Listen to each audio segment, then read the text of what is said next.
Thanks once again for joining us. Today's focus is the fact that Tesla is now closing mall locations, and this could add as much as $100 million to the bottom line for Tesla, which we think is awesome. This is Greg for Teslafaninsight. Thanks once again for joining us. If this is your first time, welcome. If you're a repeat visitor, welcome back.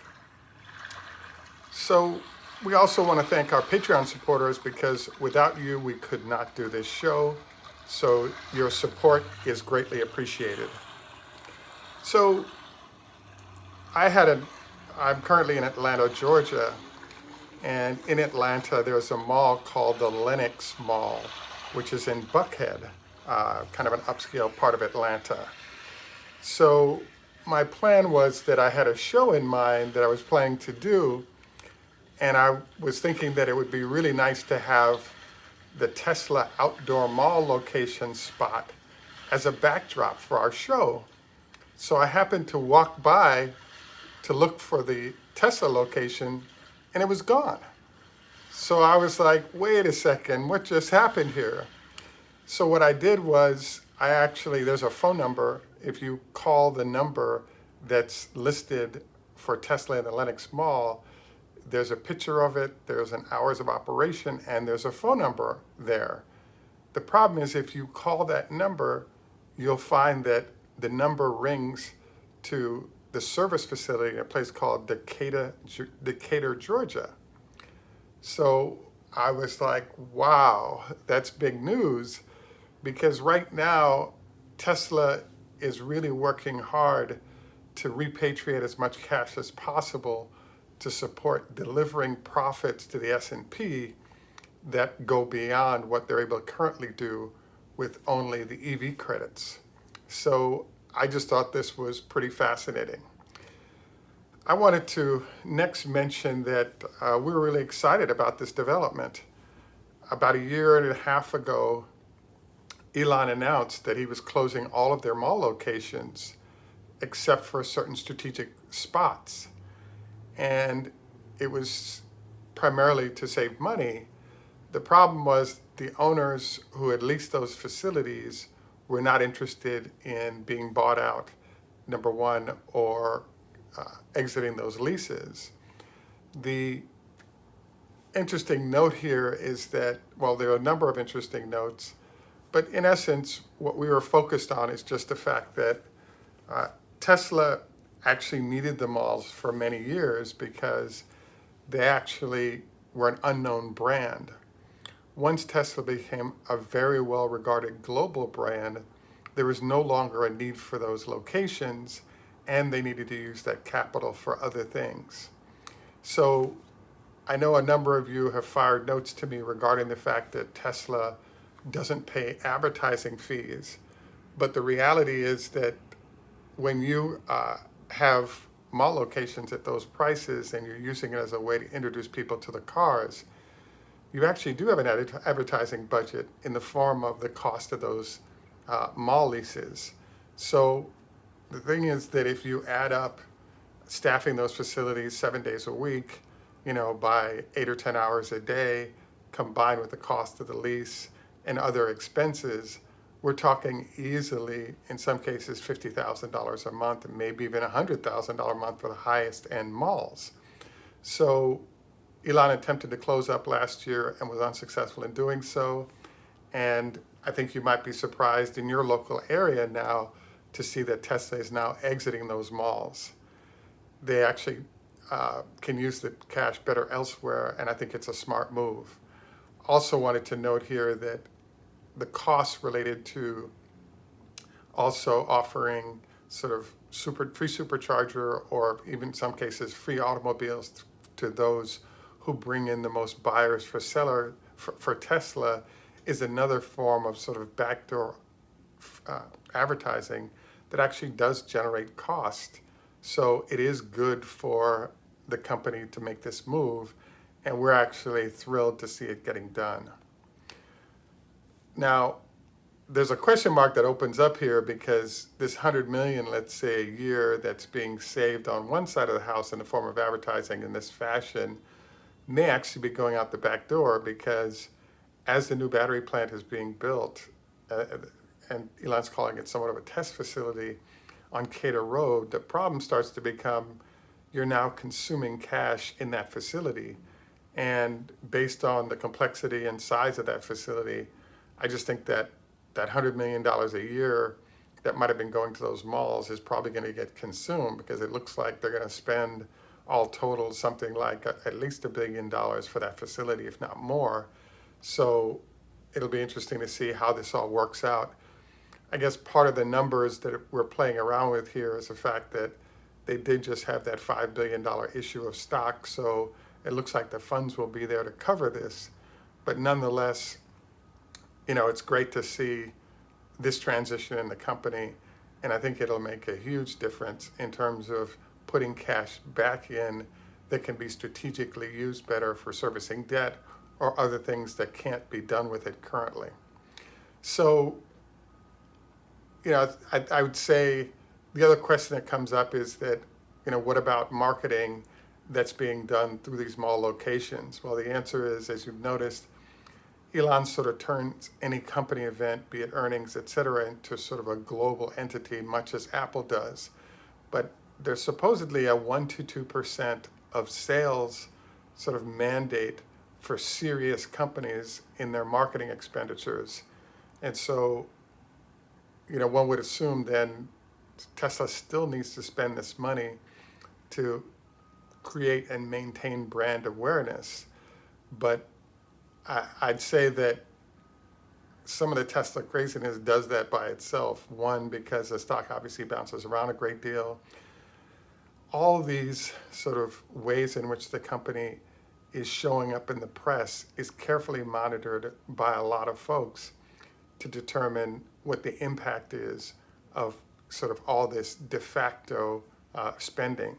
So as you know, with Battery Day, it created a lot of buzz. There was a lot of attention given free of charge. And I wouldn't be surprised if you got $100 million worth of advertising associated with that whole day's buildup and its implementation.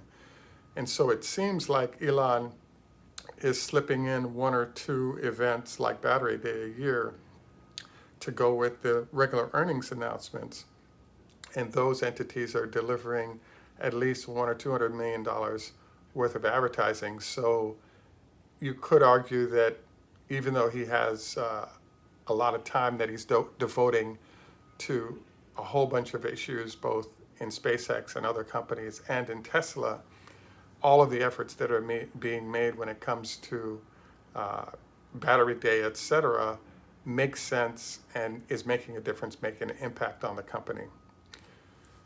The other thing that we wanted to note about sort of what was going on with these closures is we had recommended it many shows ago, at least 2 years ago, that they consider this, and we were thrilled to see that Elon was making this attempt about a year and a half ago, and now he's actually implementing it. I guess the only strange part of this whole thing is that the mall closures have begun, but Elon didn't make it a part of his process. At this point, we know that the mall is now closed here, and the awning has changed, and this has happened in the last, let's say, 3 or 4 weeks. I was here a month and a half ago, and it was a fully functioning Tesla facility. Will this affect sales? Given that we've pushed online with COVID, et cetera, the answer is maybe, probably not. The location indicator is actually a fairly centrally located facility for people to get to in the greater Atlanta area.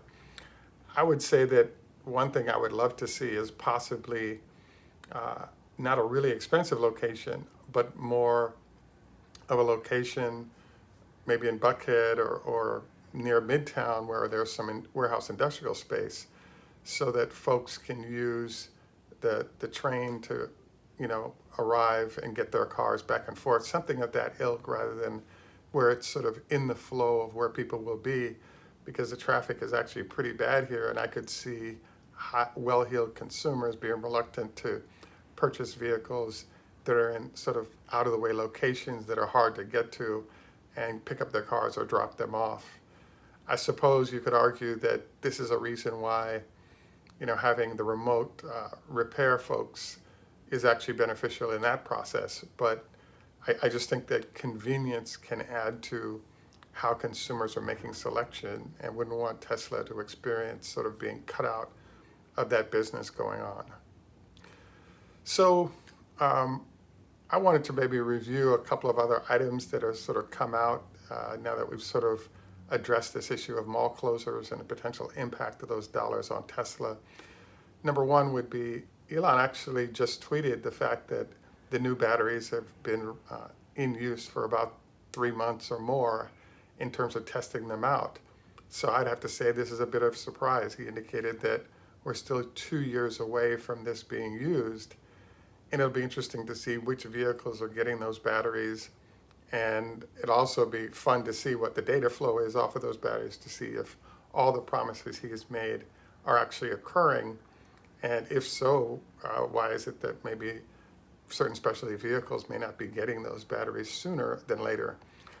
Don't have the answer to that one, but we look forward to sort of getting what's going on with that.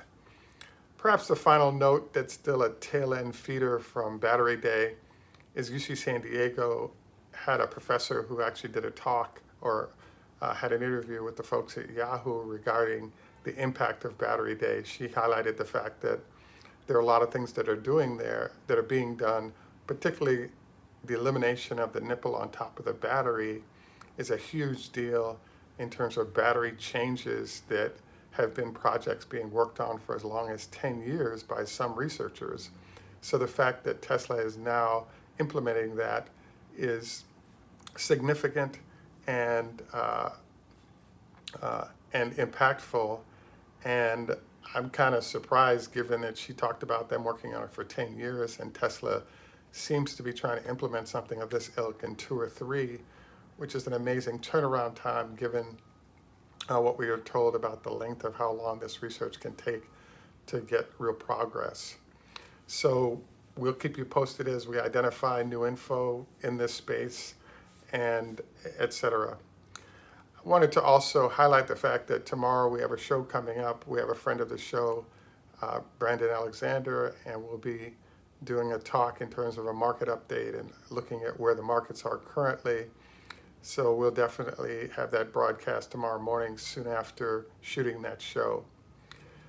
Any rate, wanted to move on to our usual health tips. Don't forget, don't go to bed within 2 hours of eating, at least 4, in order to let the food digest and not have acid reflux issues. Also wanted to encourage you to think about the 5-2 or some other diet in the fasting realm, evidently good for your mental health as well as physical. Also wanted to encourage you to consider, in terms of sleep, try to maintain the same sleep schedule for a couple of weeks, which allows your body to synchronize with those sleep patterns and therefore not end up getting extra tired, et cetera, by the change of sleep patterns during the week versus on the weekends. Also wanted to encourage you to do 25 leg lifts per leg as you each morning while seated and a leg weight around your ankle. Any rate, I wanted to finish up with with those elements. This is Greg for Teslafaninsight. Thanks once again for joining us. Tschüss, German, au revoir, French, lehitrot, Hebrew, choda hafez, Farsi, Zdravstvuyte, Russian, ni hao ma, Chinese, assalamu alaikum, Muslim, namaste, Hindu, hey do, Swedish, and in Jamaica we say enough respect, walk good man. Thanks for joining us. Have a great day, and bye for now.